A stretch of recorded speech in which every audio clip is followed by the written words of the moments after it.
Hi, எல்லோருக்கும் வணக்கம். இது தித்திக்கும் தீஞ்சுவையே கதையோட 9வது எபிசோட்.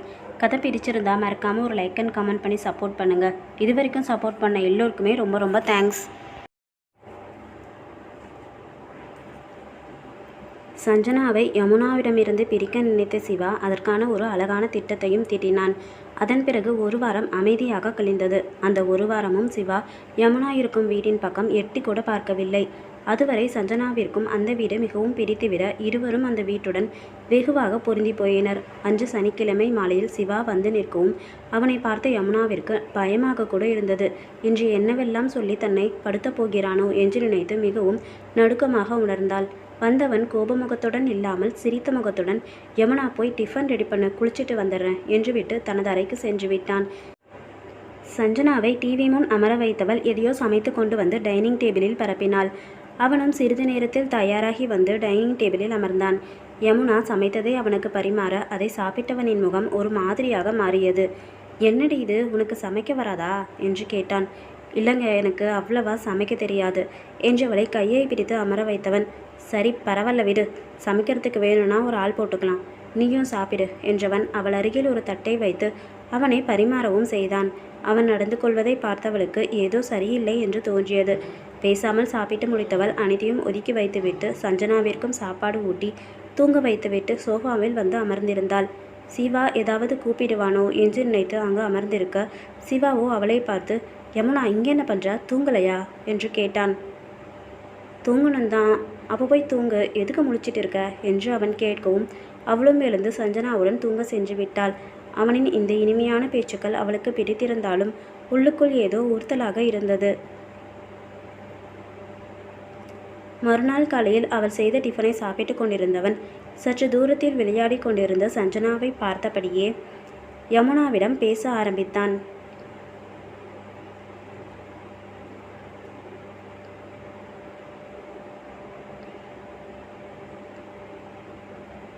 யமுனா, பாப்பாவுக்கு எத்தனை வயசு ஆகுது என்று அவன் கேட்க, இதை எதற்கு இவன் கேட்கிறான் என்று நினைத்து குழம்பியவள், 4 வயசாகுது என்றாள்.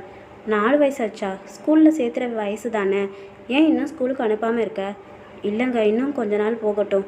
ஏன், கரெக்ட் ஏஜில் ஸ்கூலுக்கு அனுப்பணும்ல என்றவன் சாப்பிட்டு முடித்து எங்கோ வெளியில் கிளம்பி சென்றான்.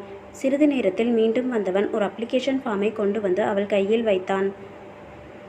யமுனா, இந்த அப்ளிகேஷனை ஃபில் பண்ணி கொடு, நாளைக்கு பாப்பாவை ஸ்கூலில் சேர்த்துடலாம் என்றான். அந்த அப்ளிகேஷனை பார்த்தவளுக்கு அது வசதியானவர்களுக்கான பள்ளி என்பது புரிய, என்னங்க இது, என்னாலலாம் இந்த ஸ்கூலில் குழந்தைய படிக்க வைக்க முடியாது என்றாள். ஏன் முடியாது? என்னால் எப்படி ஃபீஸ் கட்ட முடியும்? ஐயோ யமுனா, நான் எதுக்கு இருக்கேன், நான் கட்ட மாட்டேனா? நீங்கள் எதுக்கு கட்டணும்? என்ன யமுனா நீ, ட்ரஸ்ட் மூலியமா நாங்கள் எத்தனை அனாதை குழந்தைங்களை படிக்க வைக்கிறோன்னு உனக்கு தெரியுமா? உன் குழந்தையும் சேர்த்து படிக்க வைக்க மாட்டேனா? இந்த ஸ்கூல் எவ்வளோ சேஃப்னு உனக்கு தெரியுமா? பாப்பாவை அங்கே சேர்த்துட்டா ஹாஸ்டல்லையே தங்க வச்சு ரொம்ப டிசிப்ளினாக வளர்த்து கொடுப்பாங்க. அவள் பெரியவளான வாட்டி என்ன படிக்கிறோன்னு நினைக்கிறாளோ அது வரைக்கும் நானே அவளோட எல்லா செலவையும் பார்த்துக்கிறேன். இனிமேல் நீ பாப்பாவை பற்றி கொஞ்சமும் கவலைப்பட தேவையில்லை என்று அவன் கூறவும் தான் அவன் தன்னிடமிருந்து சஞ்சனாவை பிரிக்க நினைக்கிறான் என்பது அவளுக்கு புரிப்பட்டது. அவள் அமைதியாக யோசனையுடன் நிற்க, என்ன பேபி ரொம்ப யோசிக்கிற? நான் பாப்பாவோட ஃப்யூச்சருக்காக தானே சொல்கிறேன், சரின்னு சொல்லு என்று அவள் தாடியை பிடித்து கெஞ்சினான். இல்லைங்க, இப்போதைக்கு அவளை ஸ்கூலில் சேர்க்குற மாதிரி எந்த ஐடியாவும் இல்லை என்று விட்டு செல்ல பார்த்தாள். ஏன் சேர்த்த மாட்ட? எதுக்கு சேர்த்தணும்? ஃபஸ்ட்டு அவள் ஒன்றும் அனாதை இல்லை. நீங்கள் போடுற பிச்சையில் என் குழந்தைய படிக்க வைக்கணும்னு எனக்கு எந்த அவசியமும் இல்லை. என் குழந்தைய என்கிட்ட இருந்து பிரிக்க நீங்கள் போடுற எந்த திட்டமும் பலிக்காது என்று அவள் கூறவும் அவன் திட்டம் தோற்றுப்போன கோபத்தை அவன் அருகில் இருந்த ஒரு சேரிடம் காட்டி அதை ஓங்கி எட்டி உதைத்தான். அது எங்கேயோ பறந்து போய் விழுந்தது. அது தனக்கு விட வேண்டிய அடி என்பதை உணர்ந்தவள் அதற்கு மேலும் எதுவும் வாதிடாமல் உள்ளே சென்று விட்டாள். அன்று மாலையில் சிவா வீட்டிற்கு வெளியில் வராண்டாவில் அமர்ந்திருந்தபடி லேப்டாப்பில் ஏதோ வேலை செய்து கொண்டிருந்தான். யமுனா வேலையாய் வீட்டினுள் இருக்க சஞ்சனா தனக்கு தானே ஏதோ பேசிக்கொண்டு ஒரு பேப்பரில் கலர் பென்சில்களை வைத்து கலர் செய்து கொண்டிருந்தாள். அவள் போடும் சத்தம் சிவாவிற்கு இடைஞ்சலாக இருக்க அவளை நிமிர்ந்து பார்த்தான். அந்த குழந்தையின் அருகே ஒரு பெரிய எறும்பு கூட்டத்தை பார்த்து ஒரு நொடி வேகமாக எழுந்தவன் மறுநொடியே அவன் மனதில் இருந்த பழி உணர்ச்சி வெளிப்பட, என் சந்தோஷத்தை கெடுக்க வந்த குட்டிச்சாத்தான் நல்லா படட்டும் என்று நினைத்து கொண்டு லேப்டாப்பை எடுத்துக்கொண்டு உள்ளே சென்று விட்டான். சிறிது நேரத்திலேயே அந்த குழந்தையின் அழுகுரல் கேட்க தனது அறையில் இருந்தபடியே ஜன்னலில் எட்டி பார்த்தான். அது கை கால்களை எல்லாம் உதறியபடி அம்மா என்று கத்தி கதறிக்கொண்டிருந்தது. சப்தத்தை கேட்டு ஓடி வந்த யமுனாவிடம், அம்மா எறும்பு கடிக்குது என்று கூறி அழுதாள். உடனே சஞ்சனாவை தூக்கி கொண்டு உள்ளே வந்தவள் அவளை நன்றாக குளிக்க வைத்தாள்.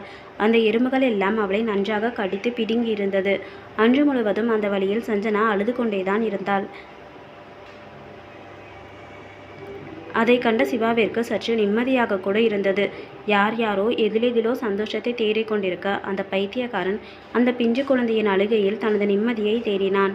அடுத்த நாள் காலையில் ஆஃபீஸருக்கு கிளம்பி சென்ற சிவா அந்த வாரம் முழுமையும் வராமல் வார இறுதியில்தான் மீண்டும் வந்தான். வந்தவன் ஏதோ ப்ராஜெக்ட் வேலை இருந்ததால் அதில் முழுமையாய் முழுகி போயிருந்தான். சோஃபாவில் அமர்ந்து அது சம்பந்தமான ஃபைலை பார்த்து கொண்டிருந்தவன் அதை அங்கிருந்த டேபிள் மேலேயே வைத்துவிட்டு குளிக்க சென்று விட்டான். குளித்து தயாரானவனுக்கு 2 நாட்கள் அந்த ப்ராஜெக்ட் வேலையால் சரியாக தூக்கம் இல்லாமல் வேலை பார்த்ததால் கண்கள் தூக்கத்திற்கு கெஞ்சியது.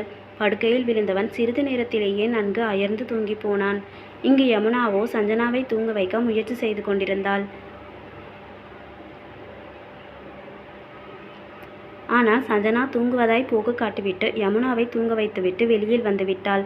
கலர் செய்வதற்காக பேப்பரை தேடியவளுக்கு யமுனா அதை அவளுக்கு எட்டாத இடத்தில் வைத்திருந்ததால் அந்த பேப்பரை எடுக்க முடியாமல் போனது. சோகத்துடன் வந்தவள் சிவா டேபிள் மீது வைத்துவிட்டு போன ஃபைலை பார்த்ததும் ஆசையாய் அதன் அருகே சென்று அதை பிரித்து பார்த்தாள்.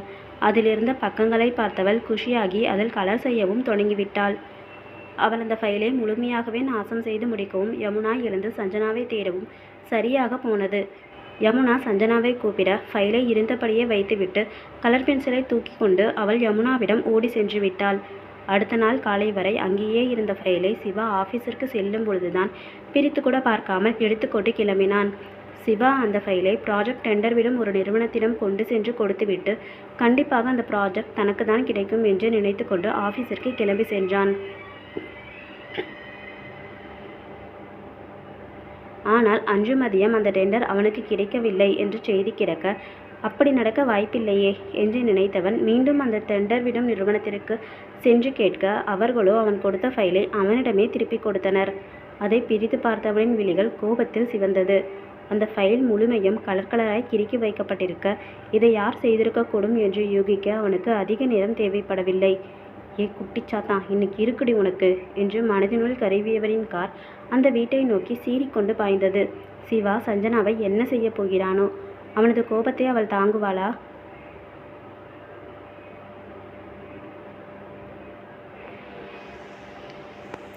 ஹாய் செல்லக்குட்டீஸ், இனி என்ன நடக்கும்ன்றதை அடுத்த பகுதியில் பார்க்குறதுக்கு மறக்காமல் சேனலை சப்ஸ்கிரைப் பண்ணிக்கோங்க. கதை எப்படி இருந்துச்சுன்னு மறக்காமல் கமெண்ட் பண்ணுங்கள்.